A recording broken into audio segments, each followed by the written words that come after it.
Кутман кеш, урматтуу телекөрүүчүлөр, түз эфирде Сарасеп, студияда адаттагыдай мен Мурат Жолкеев. Ал эми бүгүнкү биздин темабыз өтө олуттуу багытта болмокчу. Тактап айтканда, жабык мекемелерде адам укуктарынын сакталышы тууралуу сиздерге кененирээк маалымат берүүгө аракет кылмакчыбыз. Ал жөнүндө бизге урматтуу конокторубуз айтып бермекчи, сиздерди тааныштырып өтөйүн.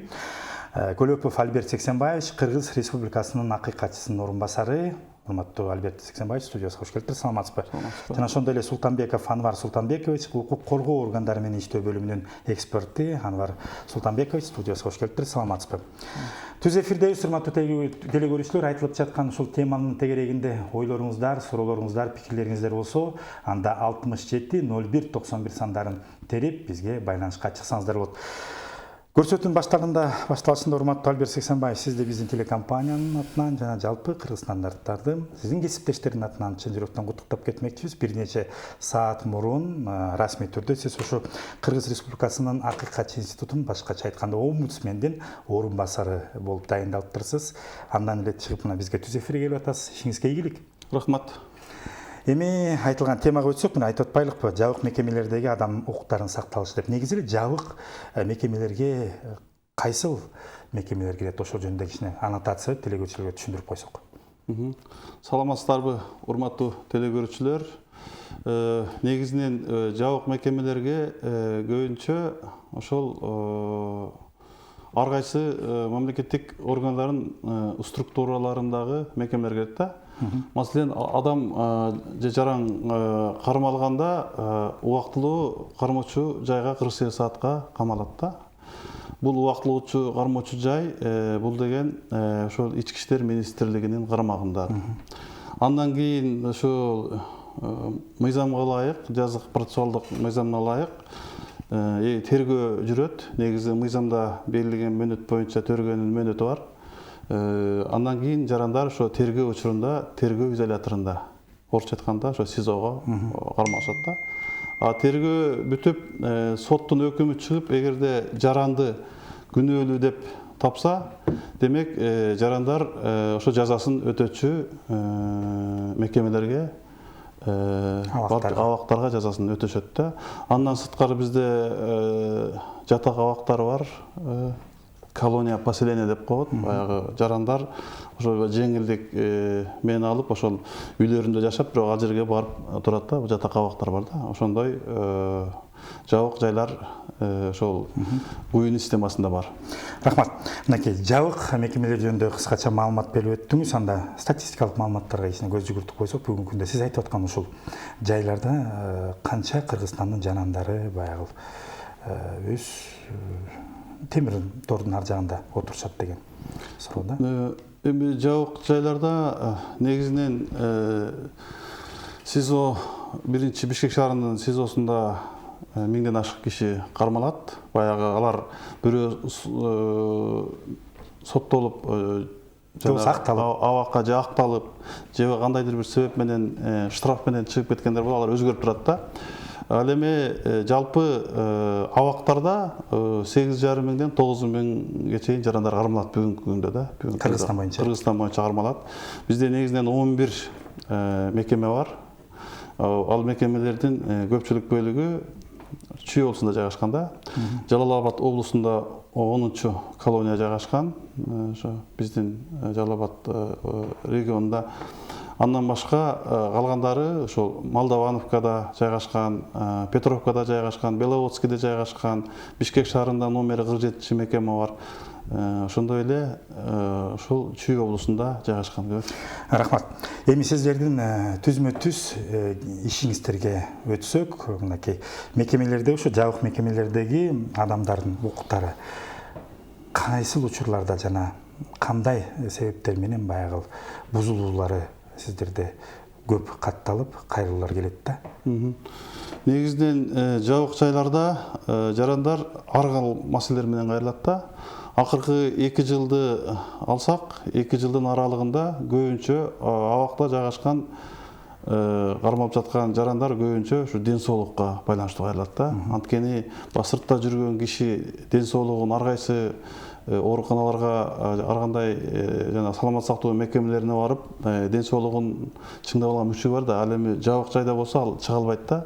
Анан ар кандай дары дармектер жетишпей калат.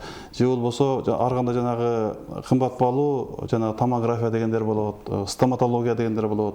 Ошол жагынан кыйынчылыктар бар да. Ошондон көбүрөөк кайрылат бизгечи. Же болбосо жанагындай майыптуулугун аныктай албай жүргөндөр бар, бир буту жоктор бар, онкологиялык 4-стадияда ооруп аткан жарандар бар. Ошолордун баардыгы көбүнчө кайрылат да. Ал эми көпчүлүк убакта баягы мамлекеттик деңгээлде толук камсыздандыруу жетишпегендиктен туугандарына кайрылышат да. Туугандарына кайрылышып, туугандары ошол дары дармектерин жеткирип беришет да. Анан алардын негизи баягы дарылоодо дагы аябай кыйынчылыктар жаралат. Себеп дегенде, маселен бирөөнүн көзүнө операция кыла турган болсо, 47-чи мекеме бизде Бишкек шаарында жайгашкан. Бул жалпы абактардын ооруканасы да. Оорудум деген ошол соттолуучу жаран арызын жазып, анан ошол жериндеги фельдшерлер же санитардык частьтен врачтар карап, анан буга стационардык дарылануу керек экен десе, аны ошо этап менен 2 жумага алып келип дарылап туруп кетишет да. Ошондо көптөгөн кыйынчылыктар жаралат. Себеп дегенде, алар дайыма кайтарууда жүрүш керек да. Кызматкерлер жетпей калышы мүмкүн. Аларды спецмашина менен дайыма алып барыш керек. Эгерде алар такыр абактын ичиндеги ооруканада дарылоого мүмкүн болбосо, аны граждандык ооруканага алып чыгышка туура келет. Граждандык оорукана ачса 3-4 киши кайтарып жатышка туура келет да. Күндүр-түндүр кайтарып жатыш керек. Себептен ал баягы соттун өкүмү чыгып, жазасын өтөп аткан жаран да ал кайтарылды болуш керек да. Аны өзүн таштап кое албайт. Ошондой көйгөйлөр бар да. Андан сырткары жанагындай ар кандай операцияларды же дарыланууга керектүү оборудованиялар керек болсо, ошол баягы ГСИНин системасында толук жок да. Ошондой кыйынчылыктар бар. Андан сырткары жанагы шарттуу түрдө бошотуу боюнча көп кайрылышат да. Маселен, жаран жана алдамчылык беренеси менен көбүнчө азыр ушул берене менен кайрылып атышат. Көбүнчө жанагы ар кандай бири-биринен баягы карыз алып, анан алдап кетип, анан көп миллион сомдорго чоң суммаларга болсо, алардын баягы шарттуу бошотуу мөөнөтү келет. Бирок ал жанагы ошол мойнундагы карызды төлөбөгөн үчүн соттор баягы баш тартат да, чыгарганданчы. Анткени иск бар экен сенде деп. Экинчи тарабы бар, эми ал ошол абактын ичинен иштегенге кээде мүмкүнчүлүк жок болуп калат да. Анткени аны баары төлөй албайт да. Ошондой кыйынчылыктар бар. Сиздер эми ушул Омбудсмен институту, Кыргыз Республикасынын акыйкатчы институту, сиздер кандай иштерди алып барасыздар ушул мынакей көпүрө болуп бересиздер коомчулук менен, же болбосо ошол укуктары бузулуп аткан абактагы адамдардын алардын баягы укугун коргоо үчүн сиздер кандай иш-аракеттер жүргүзө аласыздар мыйзам чегинде? Мыйзамда көрсөтүлгөн укук боюнча бизде адам укугу дегенде ошол мамлекеттик кызматкер менен анан жарандын ортосундагы баягы байланыштын, маселен байланыштан келип чыккан көйгөй да. Маселен, жаран кайрылат да. Ошол мен маселен ооруп атам десе, ал карабай коюшу мүмкүн да. Ошондон анан ал деген бизге арыз менен кайрылат. Мына мен кайрылып атам, жыйынтык чыкпай атат дейт. Сөзсүз түрдө биз реакция кылып, ошо абакка барып, ал киши менен сүйлөшөбүз. Сүйлөшүп аны толук угабыз. Анан эгерде чындап эле жанагындай эшерест бизде азыр телекөрүүчү байланышта бар экен, кабыл алып коюп андай маек улантсак. Саламатсызбы, урматтуу телекөрүүчү, отабыз суроңузду билдирсеңиз болот. Алло. Угата, саламатсызбы? Саламатсыздарбы? Суроо берейин дедим эле. Айтып угатабыз. Ошо абакта отургандар, түрмөдө отургандар, мисалы үчүн укуктар бузулган болсо, ошолор өздөрүнүн укуктарын коргоо үчүн сиздерге кайрылса болобу? Эгер болот болсо, кандай жолдору бар? Ошого жооп берип коесуздарбы? Чоң рахмат.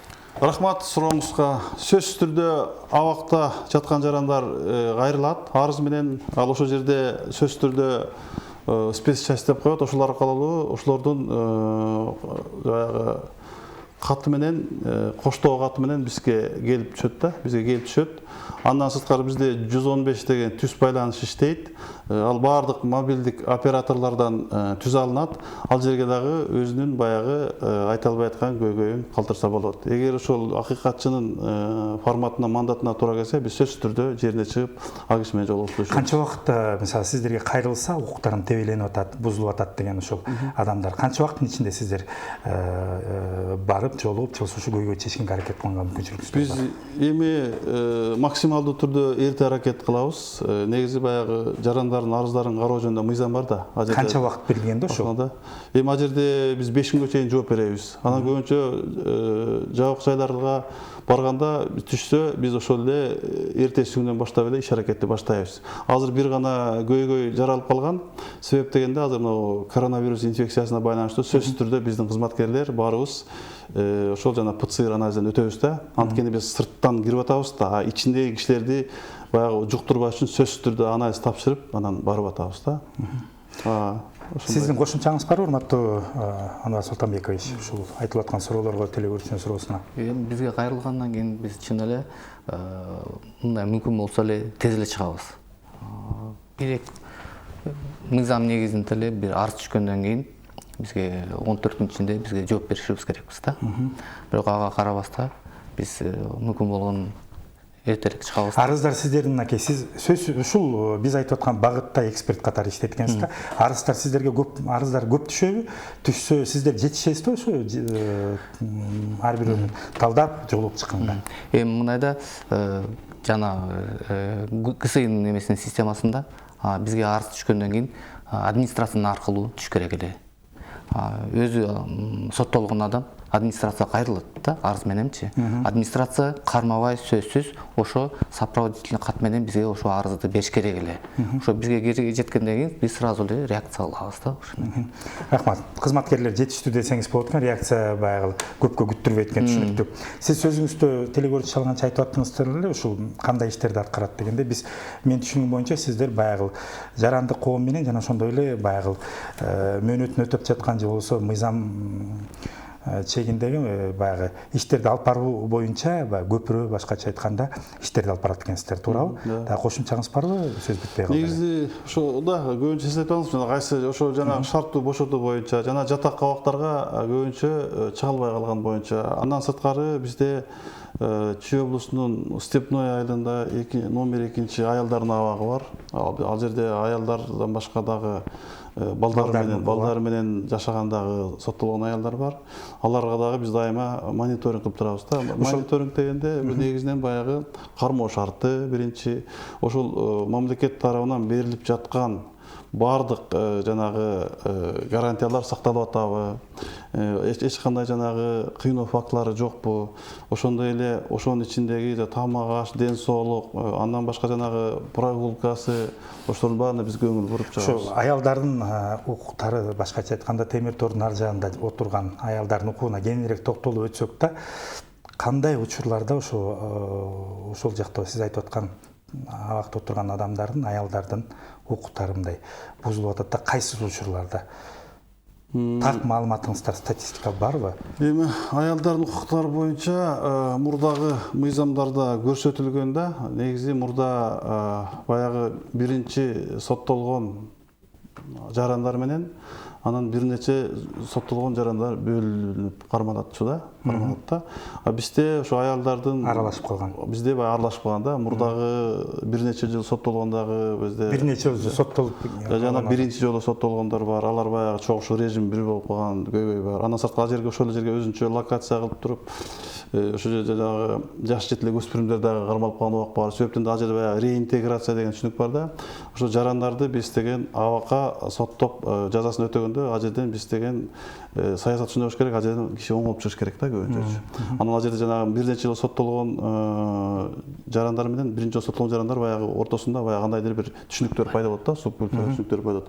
Ошондой көйгөйлөр бар да. Андан сырткары бизде аялдардын абагы боюнча ушу ооруканада проблема бар. Себеп дегенде эркектер үчүн оорукана бар. 47-чи ал эми аялдар үчүн оорукана андай жок. Ошон үчүн алар көбүнчө ошо Чүй облустук ооруканасына барып кайтаруу менен дарыланып кайра келишет да. Ар кандай спецификада бар. Ошондуктан биз баягы мындан 2 жыл мурун ошо аялдардын абактары боюнча жанагы ошолордун ден соолугунун сакталышы боюнча атайын баяндама жазып бергенбиз да. Иликтөө кылганбыз. Ал жерде көбүнчө ушу дарыгерлер жетишпейт. Специалисттер жок. Себеп дегенде алар баягы дарыгерлер деле ичине киргенден кийин баягы погон кийип офицер сыяктуу болуп калышат да. Аналарды баягы өзүнө тиешелүү эмес, башка функцияларда кошулуп калат. Маселен, режимди караш керек болуп калат. Ошондой көйгөйлөр бар да. Ошондон биз сунуш кылып келатабыз. Ошол дарыгерлерди ошол эмеден бөлүп эле жалпы саламаттык сактоо министрлигинин карамагына берсе, алар өзүнүн түз врачтык функциясын аткарса. Андан тышкары эле биз айтып аткан ушул аялдардын абакта отургандар, мисалы балалуу энелер да бар да. Ошол жердеги баягы балалуу энелер менен кичинекей баягы наристелердин ортосундагы баягы укуктары ошол бузулуу сиздерде катталабы? Себеби негизинен мындай маанилүү. Негизинен эми ал жерде ошо 5, 6, 7 кишиге чейин ошондой бизде аялдар бар. Алар негизи 3 жашка чейин ошо балдары менен чогуу кармашат да. Андан кийин 3 жашка чыккандан кийин ал же туугандарына берет. Эгерде такыр алардын бага турган киши жок болсо, анда мамлекеттин карамагына интернаттарга өткөрүп беришет да. 3 жашка чейин сөйпүп 3 жашка чейин энесинин жанында болуш керек да. Алар да баягы орусча айтканда не по воле жазасын өтөгөн сыяктуу киши болуп калат да, апасы өтөп аткан. Ошондон ошондой каралганда, бирок мен айтпайт элем, аябай шарттары максималдуу түрдө аларга шарттар түзүлгөн. Энеси мөөнөтүн өтөп чыккандан кийин баласын ошол балдар үйүнөн алып кеткенге мүмкүнчүлүктөрү барбы? Каралганбы? Ошол жерлерди мониторинг көзөмөлдөп турасыздарбы? Алар ошо көбүнчө эле бизде ошол көбүнчө 3 жашка чейин балдар, анан 3 жашка чыккандан кийин көбүнчө ошол туугандарын алып. Эгер туугандары жок болуп калып, балдар үйүнө кеткен бала болсо, андай болсо интернаттарга жайгаштырылат, мамлекеттин карамагына өтөт. Сөзсүз түрдө бизде дагы ошо атайын бөлүм бар, балдардын укуктарын коргоо бөлүмү боюнча. Ал дагы ошо Кыргызстандагы бардык интернаттар боюнча мониторинг жүргүзүп турат да. Энеси кайра мөөнөтүн өтөп чыккандан кийин сөзсүз түрдө баласын алууга укугу болобу дегеним да. Сөзсүз түрдө. Эми ал деген ата энелик укугунан ажыратуу соттун чечими менен ишке ашат да. Ал үчүн сотто аны карап атканда биринчи сөзсүз түрдө мүмкүнчүлүк берет. Анын туугандарына, жакын туугандары жок болсо такыр.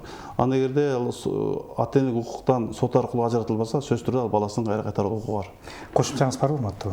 Эми мен айта турган нерседе эмелерге да кайрылгым келет да, көбүнчө бизге да аялдар да соттолгондор, эркектер да кайрылат да, ырайым жөнүндөчү. Ырайым жөнүндө ошону биз айткым келет да. Өзү негизи президенттин алдында ушундай бир комиссия бар ырайым жөнүндө. Ошо комиссияга кайтыш керек. Бирок бизге да ошо боюнча көп арыздар түшөт. Колдоо бериле, жардам бериле деп туруп, иш жылбай атат деп туруп, биз ошо карабаста баары бир жардам берип атабыз. Ушуларды арыздарды комиссияга жөнөтүп коюп туруп, аяга чейин чыгарып эметип контролдоп көздөп дарек менен, кандай дарек менен кайрылса болот дейли, биздин телегөрүүчүлөрдүн арасында ошондой адамдар болсо дейли да. Президенттин астында кайсы бөлүм так айта аласызбы? Комиссия, ырайым жөнүндө комиссиясы бар. Сиздер эмес, түзмө түз эле ошол жака кайрылса болот. Ошо түзмө түз кайрылса болот. Бирок көбүнчө бизге да кайрылат, билбейчи. Биз ошо айтып атам, бизге да функция кирбейт, бирок биз ошо карабаса баары бир жардам берип атабыз, кат жөнөтөбүз, аяга чейин чыгарып туруп эметип көзөмөлгө алып атабыз да. Бирок бизге мындай да посредник болуп эле көпүрө болуп атабыз. Убакыт өтүп кетип атат. Убакыт өтүп атат. Ошо эметсе баардыгы эле соттолгондор билиш керек да, өзү укугунда. Түздөн түз жака кайрылса жакшы болот эле да. Аялдар да кайрылат, эркектер да кайрылса болот. Андан тышкары мынакей убактылуу кармоо жайларды айтып өтпөдүңүзбү? Биз азыр көбүнчө абак жөнүндө сүйлөшүп атабыз, бирок ошо убактылуу кармоо жайларындагы же болбосо башкача айтканда баягы СИЗОдо дагы адамдардын укуктары тебелген учурлар көп катталат деп, баягы массалык маалымат каражаттарына кайрылышат, бизге кайрылышат, интернет булактарына жазып атышат, баягы бизди кыйнап атышат, мойнубузга баягы жүктөп атышат деген. Ошондой учурларда сиздер кандай иш аракеттерди жүргүзө аласыздар? Эми бизде Кыргыз Республикасынын да Ички иштер министрлигинин алдында 46 убактылуу кармоочу жай бар. 46 убактылуу, бул деген баардык райондордун баягы Кыргыз Республикасы боюнча ички иштер органдарынын да. Ошонун ичинен бир жылда биздин статистика боюнча ошо камалып 48 саат кайра чыккандардын саны 5000 кишиге жетет да. Бир жылдын ичиндечи. 48 саатка камалат, аны 48 сааттан кийин жанагы баш коргоо чаранын бирөөсүн тандайт да. Же үй камагына чыгат, же подпискага чыгат. же болбосо камакка алынат да. Ошондуктан биз ал жерде көбүнчө ошо кыйноо фактылары орун алгандыктан биз көбүнчө ал жерге ошо превентивдүү каттоолорду жүргүзүп турабыз да. Күнүмдүк бул деген мындайча да кыйноону болтурбаш үчүн алдын ала баруу деп коет да. Бизде алдын ала бизде ошо атайын жарандык коом менен иш алып барабыз. Алар менен группа биздин ошо арабызда ошо адвокаттар болот, дарыгерлер болот. Анан биз жерине барып ошо убактылуу кармоочу жайдагы жарандар менен сүйлөшөбүз. Канча болду кармалганыңа, кармалганың негиздүүбү, сизге кыйноо фактылары орун алган жокпу, адвокатың барбы, адвокатың жок болсо бизде жанагы азыр мамлекет кепилдеген адвокаттар түзүлүп калбады, ошолор аркылуу жардам бергенге аракет кылабыз да. Негизинен көбүнчө жарандар ошо Кыргыз Республикасындагы эң көбү 60% жарандар Бишкек шаардык убактылуу кармоочу жайда жана Ош шаардык убактылуу кармоочу жайында кармалат да. Эле могу 2019-жылдан баштап кирген жаңы мыйзамдар кабыл алынбады. Ошондон кийин негизи баягы азайды да. Албетте. Азайды. Алыскы райондордо жок көсө убактылуу кармоочу жайда көп да. Бул эми негизи бул камаганда баягы жанагындай зордуктоо, же болбосо жаш жетилектерди зордуктоо, адам өлтүрүү, жана жанагындай терроризм, экстремизм болсо, аларды сөзсүз түрдө ошондой эмеде кармаш керек да. Анан момундай жанагындай бир телефон уурдап кетти, анан баягы экономикалык бир негизде болгон жарандарды негизи аларды деле соттук иши жүрө берет. Бирок боштондукка койсо болот деп биз айтып келатабыз да. Себеп дегенде бул жерден мамлекет деле зыян тартат, жарандын туугандары деле зыян тартат, чыгым болот, тамак ташыйт, иши оорулойт да. Кайтарат, анан ал деген баягы изоляцияда калат, ар кандай көптөгөн себептери бар да. Андан тышкары мен билгенден сиздер ушул Кыргызстандагы ошо Кыргыз Республикасынын омбудсмен институту сот процессине да катышууга толук мүмкүнчүлүктөрүңүздөр бар. Сиздерге кандай учурларда кантип кайрылса болот да? Жарандар мисалы байкап атышса, эгерде алардын укуктары же болбосо ошо тебеленип атканын, бузулуп атканын. Негизинен эми соттук процесстерге бизге аябай көп арыздар түшөт. Мына азыркы эле убакта мен эгерде мындай маалыматым эме болбосо, туура эмес болуп калбаса, бүгүнкү күндө 560 арыз келип түштү да, сотко катышы боюнча. Могу 5 айдын ичиндеби? Ушул жарым жылдын ичинде эле бир ошондой же жыл ичинде ушундай арыз бизге түшөт да. Анткени жарандар баягы сот системасына ишенбегендиктен да, баягы биздин өкүлдөр барып катышса, баягы үмүт пайда болуп, соттордогу туура процессти алып барып, анан процессуалдык мыйзам бузуулар болбойт. Ар кандай жанагы соттук этиканы сактабай койбосун деген мааниде бизге көп кайрышат да. Ошондуктан биздин кызматкерлер дагы дайыма соттук процесстерге үзгүлтүксүз катышып турабыз. Анын үстүнө бир жери бар да, соттук процесс эч убакта эрте бүтпөйт да. Тем более азыркы шартта Бишкек шаарын айтсак, Бишкек шаарында онлайн сот процесси жүрүп калды да. Пандемияга байланыштуу. Ошондуктан азыр тиги номер 1 СИЗОдо ушундай 4 онлайн камера коюлган. Ошол Бишкек шаарынын райондоруна да коюлган. Анан кийин демек СИЗОдо баягы кезек пайда болот да. Мурда ар бир соттолгон жаран телекөрүүчү байланышта бар экен, кабыл алып коюп андай маектуулансак. Саламатсызбы, урматтуу телекөрүүчү, атабыз, оюңуз, сурооңузду билдирсеңиз болот. Саламатсызбы? Саламатсыздар. Атабыз, саламатсызбы? Эстөө каналы кандайсыңар? Жакшы, рахмат. Биринчиден ишиңер ийгиликтүү болсун. Чоң рахмат. Сизде болгон журналист агаларыбыз менен мен сыймыктанам. Чоң рахмат. Ушундай элдин үнүн жеткирип, могу Альберт мырза айтып атпайбы? Карапайым эл тууралуу. Азыр карапайым эл көп эле камалып, тоок менен нурду алгандар камалып жатат, туурабы? Кичинекей телефон менен нурду алгандар камалып жатат. Бул Медетбаев Кайрат Канагатович, апрель элдик кыймылдын төрагасы болом, коомдук ишмер. Альберт мырза, мен сиздин ишиңизге ийгилик каалайм биринчиден. Рахмат. Ошол Кыргыз Республикасынын акыйкатчысынын орун басары болуп эмгектенип келатканыңызга мен сыймыктанам. Албетте Токон Болотбекович көп жакшы иштерди аткарып атат, биз көрүп атабыз. Албетте мындай айтканда Кыргыз элинин ичинде эл кыдырып, жер кыдырып, элдин көйгөйлүү маселесин өзгөчө биз чечип жүрөбүз да. Мындай эле айтайынчы мен ачыгын эле. Анан мен өзүм Ускөл районунун Карабай айылынан болом да. Анан ошол Карабай айылына бир инибиз бар эле. Азыркы убакта 27-Молдовановкада мыйзамсыз камакта отурат. отурганына где-то 3 жылбы 4 жыл болуп калды. Эми ал инибиз деле мындай чоң деле кылмыш кылган эмес. Ачыгын айтып коеюн, бир телефон достор менен сумга келип, телефон алмаштырабыз деп, айтор Кытайлардын соткаларын алып алганбы ошондой да, мен угушумча. Анан энеси деле жанагы кыйноолордун алдын алуу боюнча төрагасына кат менен кайрылган экен. Каттын жогу жок деп атат. Мага ийнелери, эжелери кайрылып атат азыркы убакта. Ал баланын абалы деле мындай айтканда туруктуу деп айта албайм мен. Конечно, жаш баланын канатын сындырбашыбыз керек да. Биз ошондой балдарды актап туруп мындай тартипке чакырсак, тартипке келет деген ойдомун да. Тарбиялаш бизден. Бирок ошолордун алдын ала бир чара көрүп, ошондой жигиттерибизди бир эркиндикке чыгарып койсо жакшы болмок. Садыр Нуркожоевич деле айтып атпайбы да, канча баланы жанагындай эме берип чыгарбадыбы.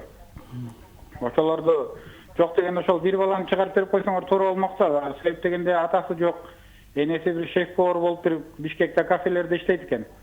Күндө келип ыйлап кайрылып атат. Ошол баланы бир карап койгулачы. Аты Норуз деген бала да Молдованскада отурат. Фамилиясын айтып коюңуз, урматтуу телекөрүүчү. Фамилиясын билбейт экенмин. Ниязбек уулу эле, по-моему, ошондой болуш керек. Молдовановка 27. Рахмат сурооңузга, оюңузга, пикириңизге чоң ыраазычылык билдиребиз. Ысык көл облусунун Карылы айылынан экен да. Эми сиз айтып аткан жанагы жогорудагы эле статьяларга туура келет экен да. Мындай өтө деле чоң кылмыш болбосо керек да. Бул жана уюлдук телефон урдалды деп атпай, мүмкүн болсо көзөмөлгө алып телекөрүүчүгө айтып койсоңуз. Рахмат сиздин куттуктооңузга. Сөзсүз түрдө биз жерине чыгып бул жигит боюнча маалымат алабыз. Эми ал жерде ар кандай да ошол коюлган беренелерге жараша жана ошондой эле анын жана шарттуу бошоо мөөнөтү жана жатакка чыгуу мөөнөтү канчалык деңгээлде келди. Негизинен муну баягы биз жазып алдым. Өзүбүз Кудай буйрса бул боюнча иш аракетти жүргүзөбүз. Эгер мүмкүн болсо сиз ошол 66 33 05 деген телефонго дагы чалып кошумча маалыматты берсеңиз, биз дагы кененирээк жазып сизден маалымат алабыз. Рахмат сурооңузга. Дагы бир жолу эскертип коеюн, урматтуу телекөрүүчү, 66 33 05, 66 33 05 телефондоруна чалып, кененирээк ушул жигит жөнүндө маалымат берип койсоңуздар, урматтуу биздин акыйкатчынын орун басары эртең көзөмөлгө алам деди да. Ушул жерден бир теманы унутуп калып атабыз. Убактыбыз акырындап соңуна барып атат да. Мен ушу маанилүү да өспүрүмдөрдүн ошо сиз экөөбүз айтып аткан эле ошол темир тордун ар жагында отурган өспүрүмдөрдүн укуктары тебеленүү боюнча кичине маалымат берип өтсөңүздөр да. Өспүрүмдөр жаш жетелектер бизде мыйзам боюнча төрөлгөндөн баштап 18 жашка чейин өспүрүмдөр деп аталат да. Жалпы акыркы статистика боюнча Кыргыз Республикасында 2 миллион 300 миңге жакын бизде ошо өспүрүм деп аталат да. Жалпы ошондо бул бир жалпы кыргыз элинин биздин калкыбыздын 40%-ын түзөт да. Анан бул жерде негизинен 14 жаштан баштап кылмыш жоопкерчиликке тартылат. Ошондуктан бул өтө мындайча айтканда мамлекеттин саясат болуп турган жумуш да. Мен ушу башка мамлекеттердин да сөзсүз практикасын карап изилдеп чыккам. Кечиресиз, бизде дагы телекөрүүчү байланышта бар экен, кабыл алып коелук. Саламатсызбы, урматтуу телекөрүүчү, угуп атабыз сизди. Саламатсызбы, угуп атабыз. Мен жаңы эле байланышка чыкпадымбы? Угуп атабыз. Мен жанагы Ысык көл районунун Карабай айылындагы бала боюнча тактагы маалымат алдым байкесинен. Нурбек уулу Норуз экен. Альберт мырза, жазып алсаңыз. Нурбек. Рахмат, жазып алдым. Рахмат, жазып алдык. Ошол Нурбек уулу Норуз азыр мыйзамсыз отурат да, ошол жигитке бир мындай барып жакындан абал менен таанышып чыгарып берип койгулачы. Карапайым бала бакшы, энеси аябай жүдөп кетти, чындыгын айткандачы. Күндө ыйлап мага кайрылып атат. Түшүнүктүү. Рахмат, түшүнүктүү, жазып алдык. Өспүрүмдөр боюнча. Өспүрүмдөр боюнча бизде ошол Панфилов районунун Вознесеновка айылында жайгашкан 14-чү мекеме бар. Көбүнчөргө ошол жерге жазасын өтөшөт. Негизинен бизде баягы ювеналдык юстиция деген балдар кодексинде каралган атайын бөлүк бар да. Ошого жараша негизи бизде баягы балдарга көбүнчө мүмкүнчүлүк бериш керек да. Биз аларды ошо камакка кетирерден мурун биз аларды ошо коомго аралаштырып, оңдоп кеткенге саясат ушундай болуш керек да. Мен бир европалык өлкөлөрдүн практикасын карап чыктым. Ал жерде баягы өспүрүм оңолуп кеткенге 7 мүмкүнчүлүк берет экен да. биринчи эгерде ал ушундай бала кичине кылмыш жасаса, аны өзүнүн ата-энесине тапшырып, ал ата-энеси күндө ошо судьяга отчет жазып турат экен. Балам бүгүн мынчада турду, мынчада болду. Эгерде ал такыр ошо эки ата-энесине ишенбесе, ал бала кимди жакшы көрсө ошого өткөрүп берет экен да. Мына сен сага бекитебиз, сен жазасың. Эгер ага болбосо аны атайын ошо жанагы окутуучу борборго жөнөтүп, баланы эртеден кечке психологдор иштеп, баланы коомго оңдоп коюш керек да. Жанагы дароо эле камакка алып койсо, ал жаш бала өзүн билбей баягы оор кылмыш жасагандарга кирип кетип, аралашып кетип, ал жөнөкөй эле кылмыш менен кармаса, кийин ал андан да оор кылмыш жасаганга даяр болуп чыгып калып атат да. Бул көйгөй да биздечи.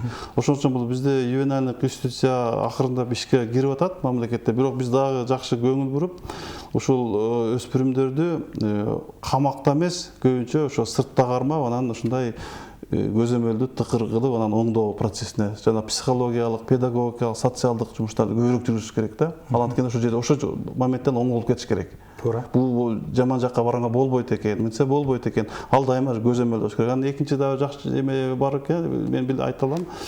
Маселен, тергөөчү дагы, ошо прокурор дагы, судья дагы ошо башка мамлекеттерде атайын сертификаттан өтүшөт да. Анткени алар балдардын жанагы конвенциясын окуудан өтүш керек. Аларга кандай мамиле кылыш керек.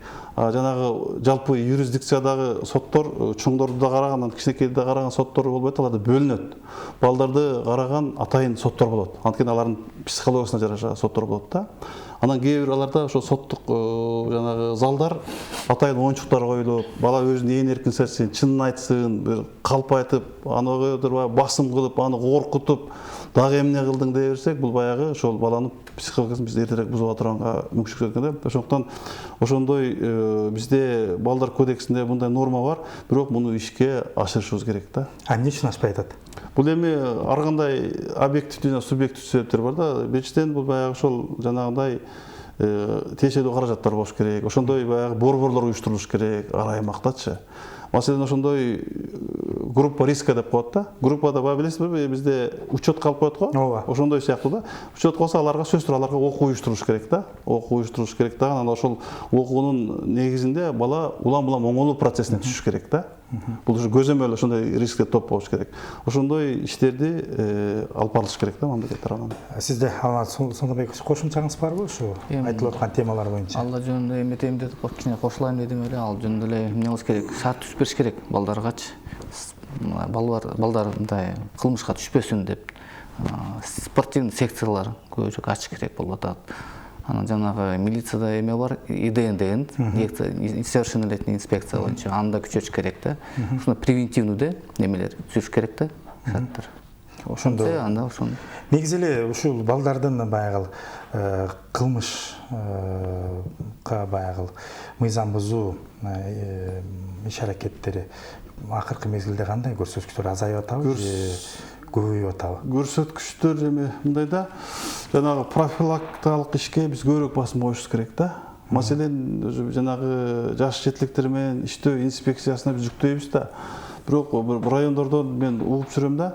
Райондордо маселен бир инспекторго 5-6 мектепти бекитип коет. Ар бир мектепте 600-700дөн бала болсо, анан аралыктары 100 километрден болуп калат. Анан ал деген баягы жүргүзө албайт да. Себептен да аяка күйүү чумай керек, жетиш керек, же командировка болуш керек. Анан баягы ошондой бир эме чыкканда эле барып калат да. Же болбосо жана бири-бирин тоноолор. Демек азаясынан көбүрөөк кантабайбы? Ошондой бир профилактика бар да. Бирок негизинен баягы камоо процесси боюнча азайды деп айтсам болот. Камоо процесси боюнча мурдагы салыштырмалуу 14-чү колонияда балдардын саны азайды. Жакшы. Ушундай мындай позитивдүү нотадан да программабызды бүгүн аягына соңуна чыксак, сиздерге эркин микрофон берейин. Кылмыштуулуктун саны азайып атат, балдарды деп кубандырдыңыз. Такыр эле жоголсун. Сизди көрүп аткан жалпы телекөрүүчүлөргө каалоо тилегиңиз болсо жана ой пикириңиз болсо айтып өтсөңүздөр болот. Рахмат, урматтуу телекөрүүчүлөр. Негизинен биз баягы эркин республикада жашайбыз. Ар дайым ошондуктан адам укуктары дайыма сакталыш керек. Бардык мамлекеттик органдар адам укуктарынын сакталышы боюнча иштерин жүргүзүш керек да. Ошондуктан мен айтат элем, бизде адам укуктарынын бузулушу аз болсун. Ар дайым эгерде кандайдыр бир арыздоолор менен болгон жарандар болсо, биздин эшигибиз ачык. Биз ар дайым кабыл алганга даярбыз. Урматтуу Сиз дагы Мен айта турган сөздөргө кошулам. Анан бизди мындай тез чакырып турсаңар. Рахмат. Эфирге. Иштешип атабыз. Рахмат сиздерге дагы бир жолу ишиңиздерге жаңы дайындалган ийгилик кааламакчымын. Урматтуу телекөрүүчүлөр, эскертейин, бүгүнкү биздин программа 4 эл аралык жана жергиликтүү уюмдардын жардамы менен тартылууда. Ал эми ачык коомчулук массалык маалымат каражаттары долбоору Европа биримдиги тарабынан каржыланууда. Ушуну менен биздин программа соңуна келип жетти. Амандыкта, сак саламат болуңуздар.